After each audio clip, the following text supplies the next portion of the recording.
Celestine, and welcome everyone to Coffee Talk with Celestine Grace. Hello, Elisa. Welcome, everybody. It's Coffee Talk. Time for Coffee Talk. We have today an interesting interview, I think, and we'll let Elisa explain why she asked for this interview.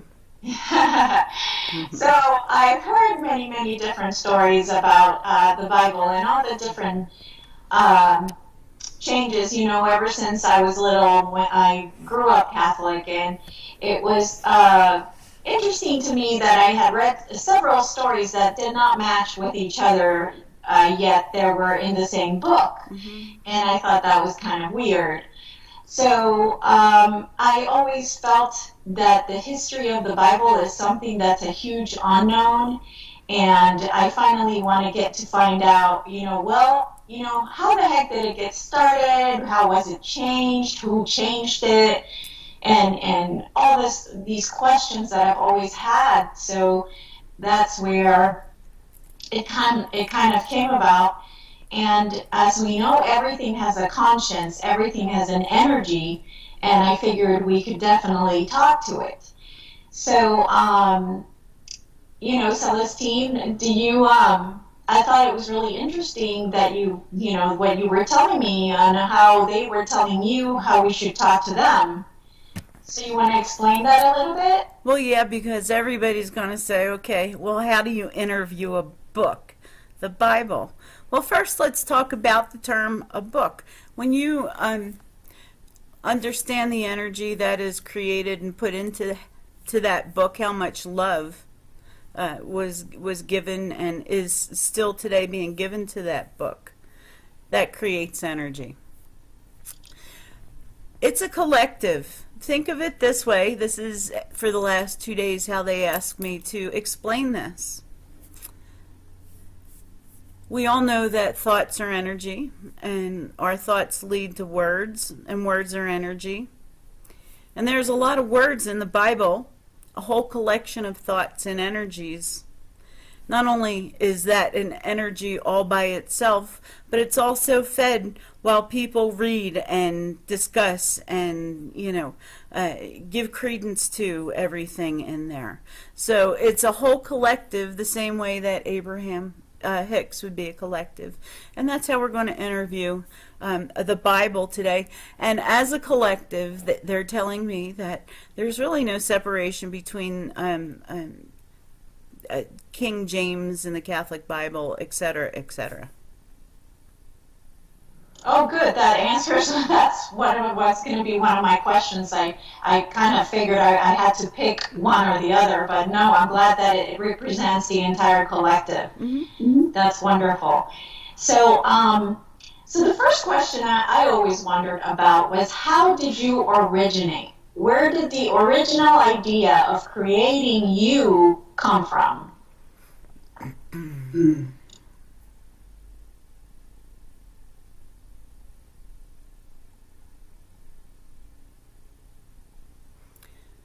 Well, they're showing me scenes from long ago where people used to meet, and it's very much, it's very primitive, and it's in a time of fear, and things are happening that they don't feel right about. These people that are formulating the Bible. And they see things like Sodom and Gomorrah, and they see people being killed, and pestilence, and famine, and they feel like that there needs to be a guide for people to be able to live by, a guide. Okay, if you're going to hold this to be true, you can be guaranteed that this will happen. But you have to understand the mentality back then was absolute. It's this and that will happen.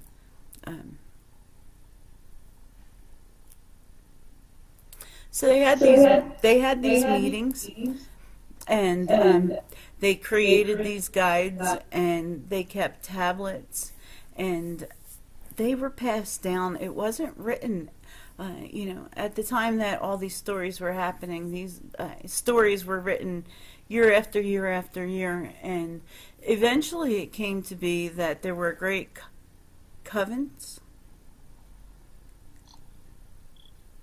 great meetings, and they all came together and they honored everything that was written down in these stories that they called the guidelines, which we now call the Bible. And yet, what were they written on? You're saying, did you say they were written in stone? Yeah, there was quite a lot written on stone tablets. But they're also showing me, because of it going down in time and time and time, the stories being passed down, because these are all written to and added to. As they go on, they feel like, these are great guidelines, and let me add to it. Change their guidelines because it's now, 200, 300 years later. So how was it converted from stone into a book or into paper? Well, eventually they wrote on papyrus and paper-like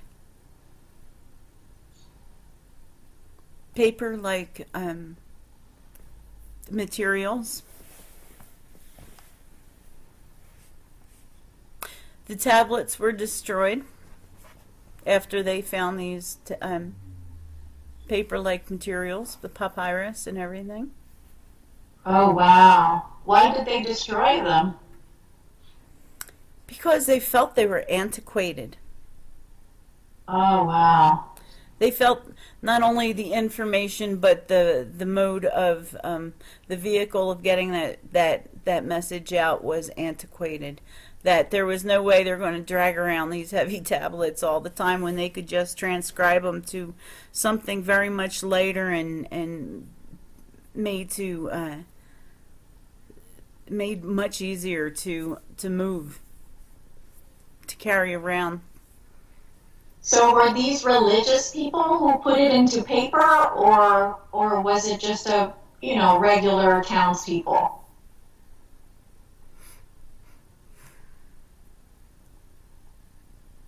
Originally, it was just the townspeople. But once it became this sacred ritual to honor these tablets and papyruses afterwards, they brought in a religious connotation, and the papyrus became the property of what we'll call religious entities, or the church. They're highly guarded then, and the message was changed many times once it reached the church. Yes, and we're going to talk about that, because those are the questions that I have. But before we get there, what language was it written in? Aramaic.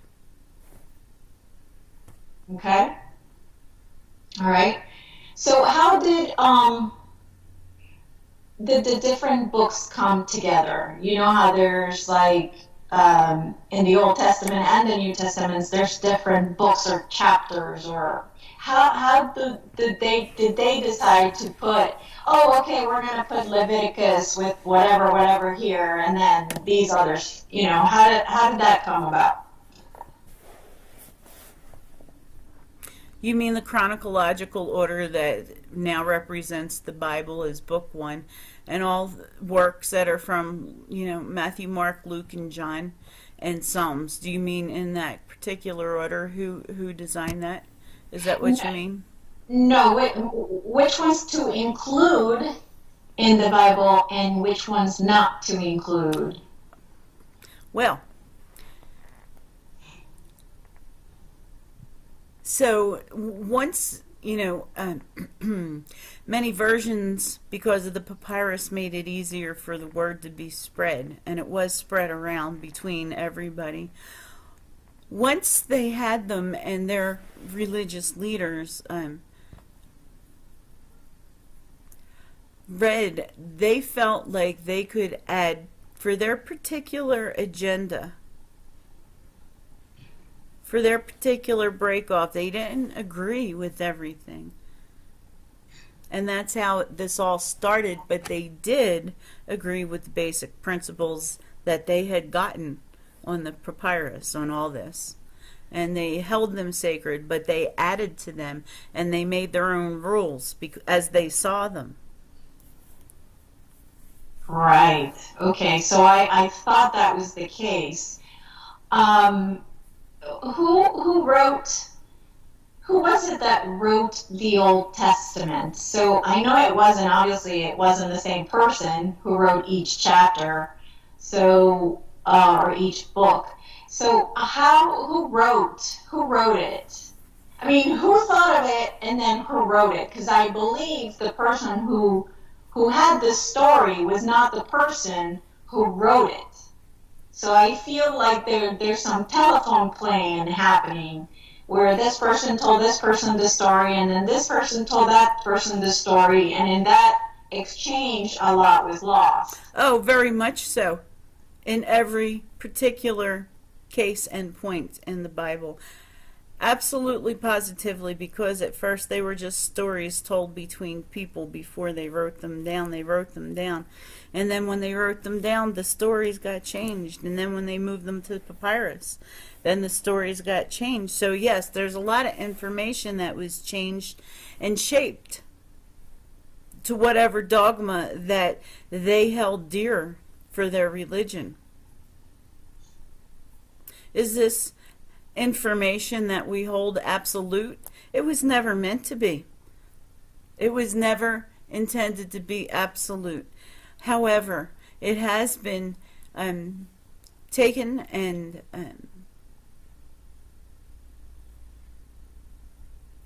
they're saying misrepresented is the word I keep hearing. I can't even come up with another word. So they're like, no, that's the right word, misrepresented, right?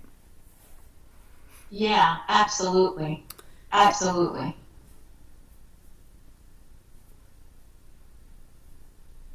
But still, the beautiful glory of it is that we have a place, because it does and it has made everybody think, including yourselves. Is this, and why is it still applicable today? And why do so many people think that that's the absolute truth? Which is one of your questions. Why do many people think that that is the absolute truth? And I'm going to tell you right now that it's not a pretty answer. But it is in the process of evolution in everybody.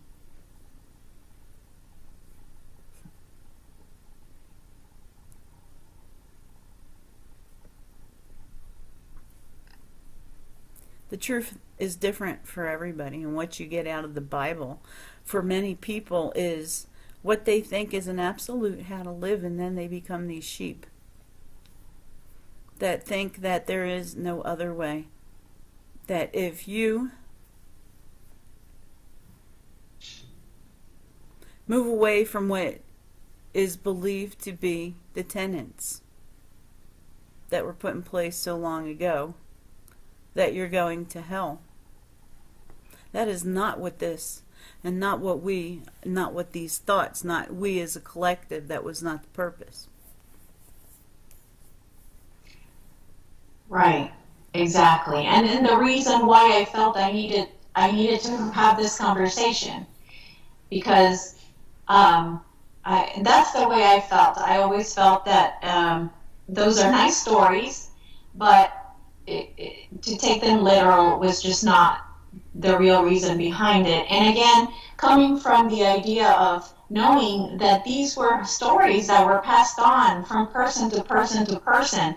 And as we know, when we play telephone, it all gets changed around. Mm-hmm. So, you got to take it with a grain of salt and just take what applies and what's true to you. But in reality, it's not something that should be taken literal.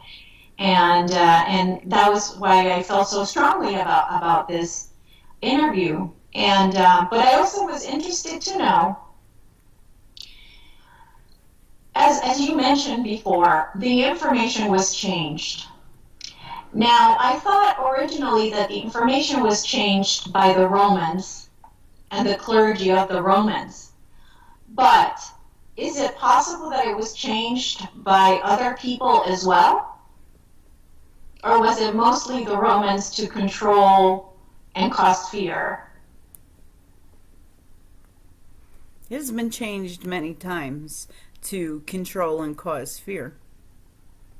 The Romans had a big part in that. And that is why it is so pertinent to pull the message,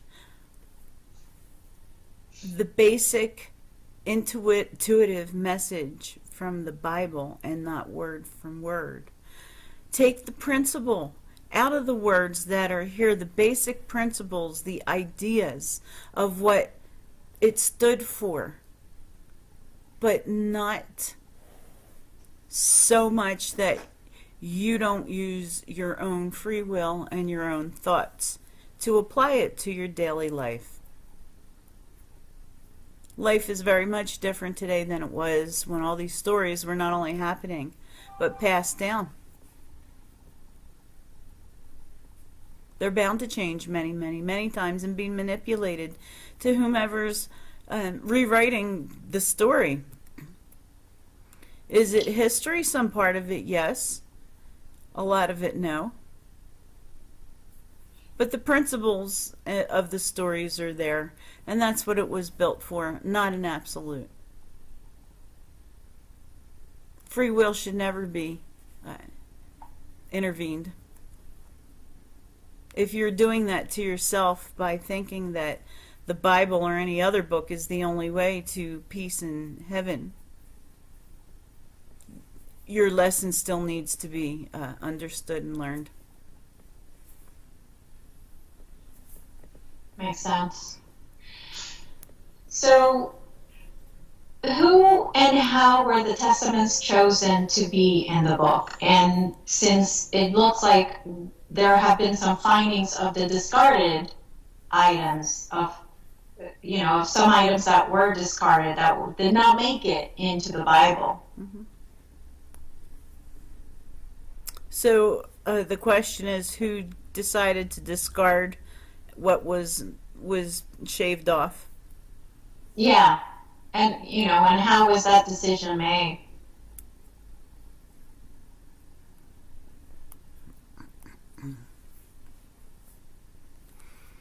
Many things have been shaved off by many peoples. Honestly, it was a collaboration of spirit and humanity, of how the Bible was put together in the Old Testament and the New Testaments, in which order. Abraham, the energy of Abraham, was present for guidance during the humans organizing these words. The humans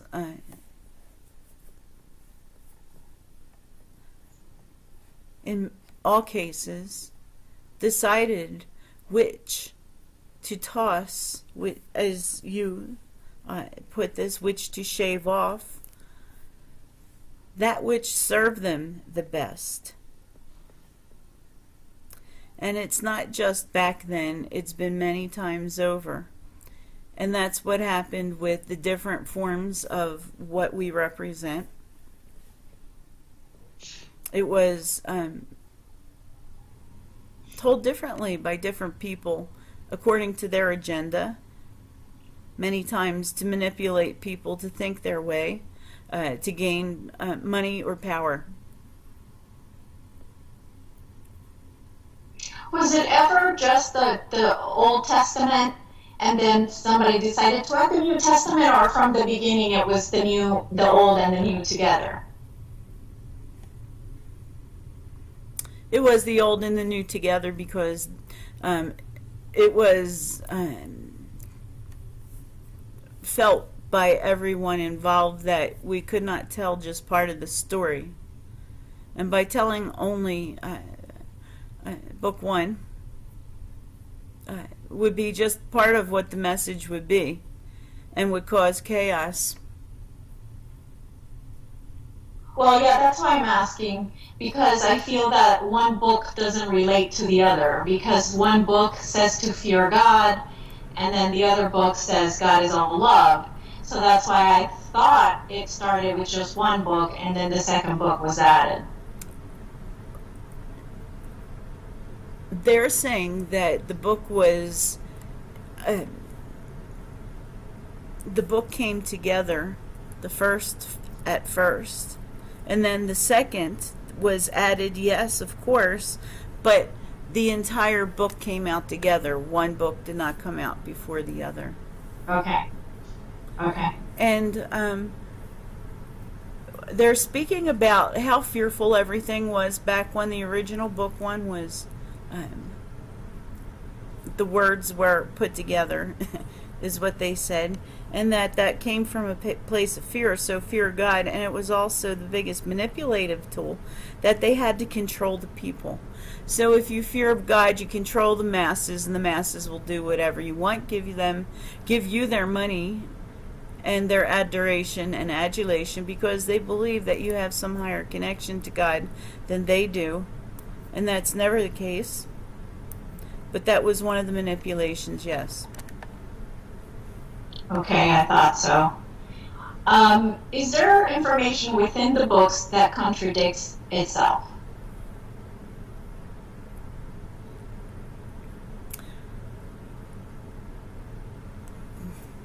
There is many, many, many, many times and many passages that contradict itself in the Bible.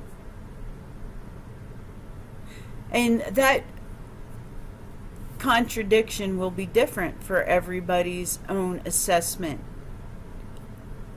of the comparisons of the two.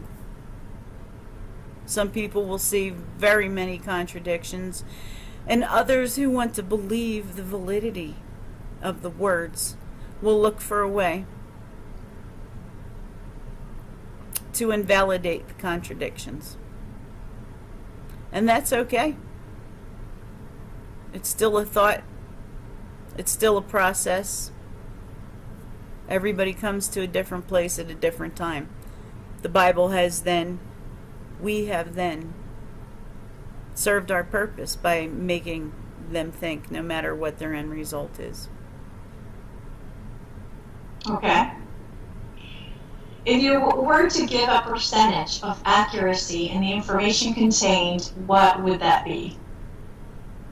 Being that our words are so personal, individual to each and every person, I believe that that would be an individual question, because the people that hold everything in the Bible to be true would come from a place where it's 100%.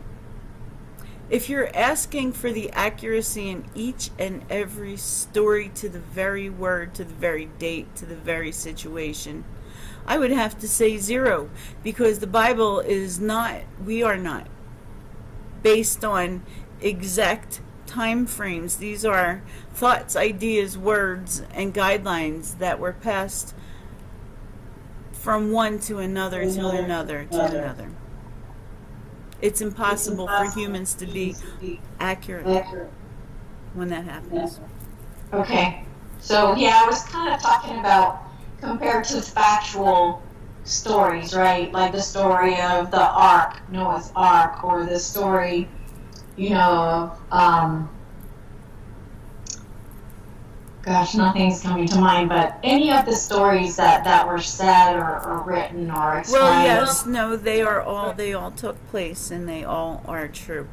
To the fact that a version of that happened. Did it happen exactly 100% the way it was written down? Well, no, it's impossible for that story to come down 100% actual and factual from human to human to human. It's human nature to relate and want to relate and rewrite events. What would you say about the story of Adam and Eve?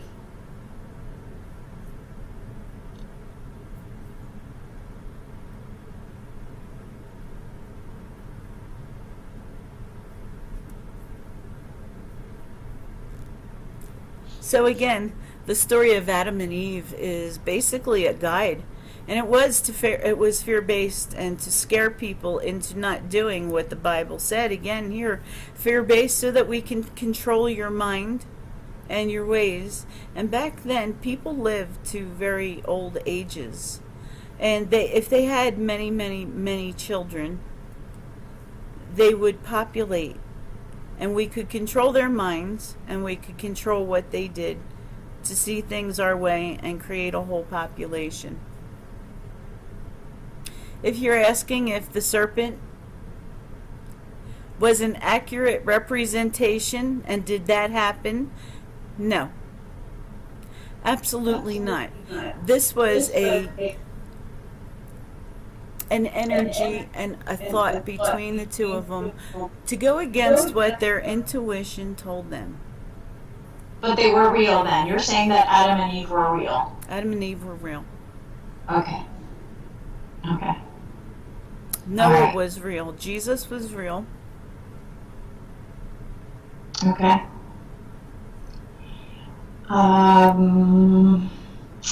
Can you tell us the greatest inaccuracies contained within you? What would you say are the biggest, the ones that really truly are not true at all? The first one, and the one that they are just yelling out to me, oh my heck. The very last one, the end of the world, what do you call that? Oh, when Judgment Day? When the earth is supposed to catch on fire and everybody... Apocalypse or whatever? Apocalypse, yes. That is the biggest fallacy. And again, a fear tool. Instill fear so that we can control your mind to think and do how and what we want. Okay. Well, thank you for that. That was very interesting. Would you, I think you kind of touched on this already, but I'll ask this question anyway. Would you tell people to trust the information that you contain? They're giving me a big resounding no. They're telling me and they're yelling at me that we should trust the information that we contain. Not any book, not any person to tell us that we're born, we are innately infused with all this information, and that if we can trust ourselves and our gut and use to learn our instincts, then the Bible is not needed to guide us, to tell us how to find what our intuition is. Okay, that makes sense, and that's the reason why I asked. Thank you for that answer. Now, having said that, they also want to say that if you gain comfort from the words in there, that's fine. That's a wonderful way to appreciate. But think for yourself. If you get comfort and you draw comfort, it's fine. But don't ever forget to think for yourself. Okay. If you could rewrite yourself, how would you do it?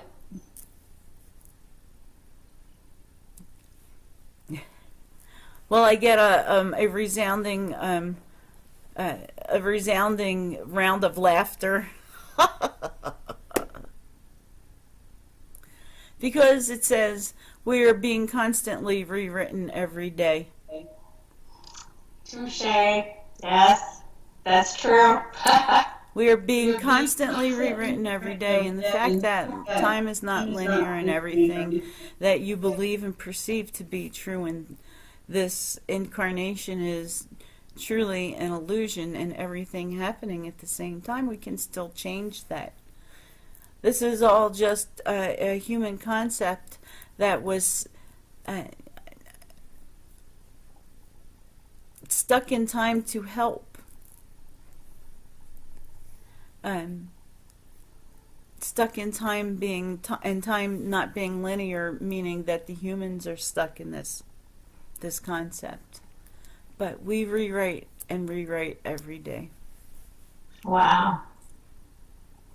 I would like to step forward to tell everybody and to give the eminent message from the collective thoughts and energy that is the Bible, that the only thing there is love.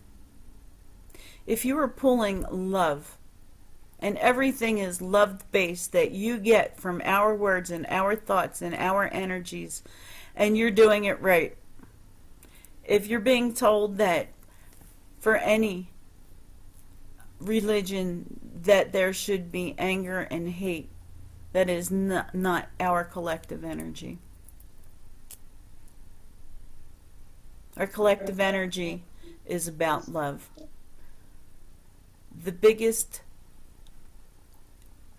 gift I want to give you today is to not fear. Not fear yourself, your own intuition, because you're never separate from Source. Source never leaves you, and I am the guide that Source sent for certain things and certain souls on their journey. How everybody takes me is different. I have a purpose, and it's different for everybody.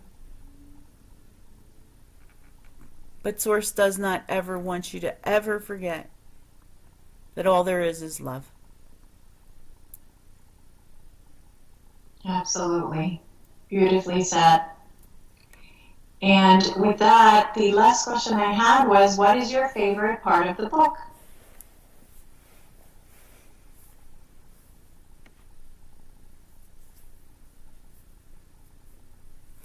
They're arguing. Because they're all like, well, how do you pick a favorite? Psalms, I'm fucking great. Pretty much, you know. Luke, I taught so much. Matthew, I'm the best. Okay.